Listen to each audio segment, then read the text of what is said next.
Janet Ong.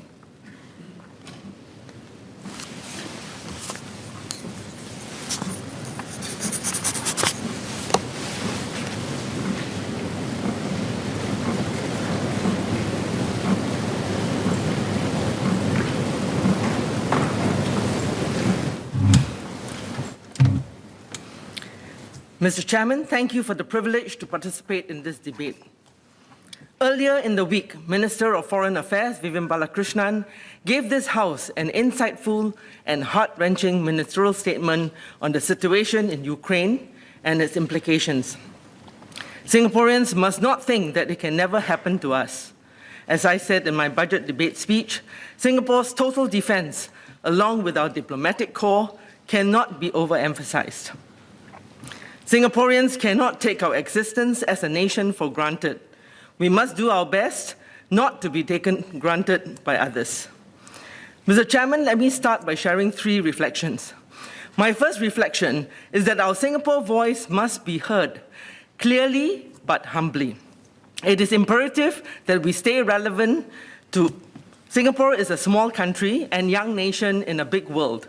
In the global economy, it is imperative that we stay relevant to global corporates, global markets, global supply chains, global financial networks, so as to create good jobs for our people, strong growth for our businesses, and sustainability for our country.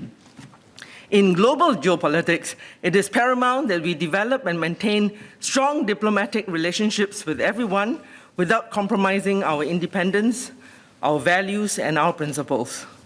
It is pertinent, therefore, that our Singapore voice be heard clearly but humbly. We must have the courage to speak and act with integrity to protect the sovereignty of our country. If you heard Singapore Permanent Representative Burhan Ghafu take the stage as last speaker at the UN General Assembly Special Emergency Session to present Singapore's view, that is our collective courage.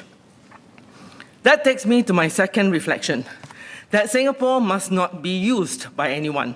The terrors in Ukraine should remind us of the dangers of division and fragmentation of a society falling prey to foreign influence or foreign might. We must never be the vassal state of any other power. My third reflection is that even though we are small, Singapore and Singaporeans can play our part as channels of peace, dialogue, and reconciliation. Mr. Chairman, we live in an increasingly polarized and uncertain world. The strategic competition between the US and China has widened and deepened, pulling other countries into the fray. We have seen this playing out in fields such as the deployment of 5G networks.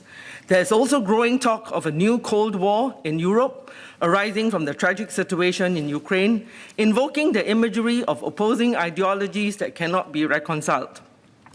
Closer to home, the situation in Myanmar continues to be a challenge for ASEAN. These developments have and will continue to have significant geopolitical and economic ramifications on all countries, including Singapore. Amidst these challenges, how does Singapore continue to maintain an independent foreign policy? And how do we balance between being your brother's keeper and minding your own business when it comes to diplomacy? Let me close with this one line which I took away from Pope Francis's message to all ambassadors at a meeting in Vatican earlier this year.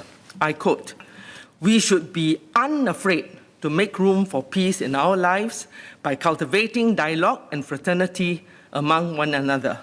Unquote. Thank you.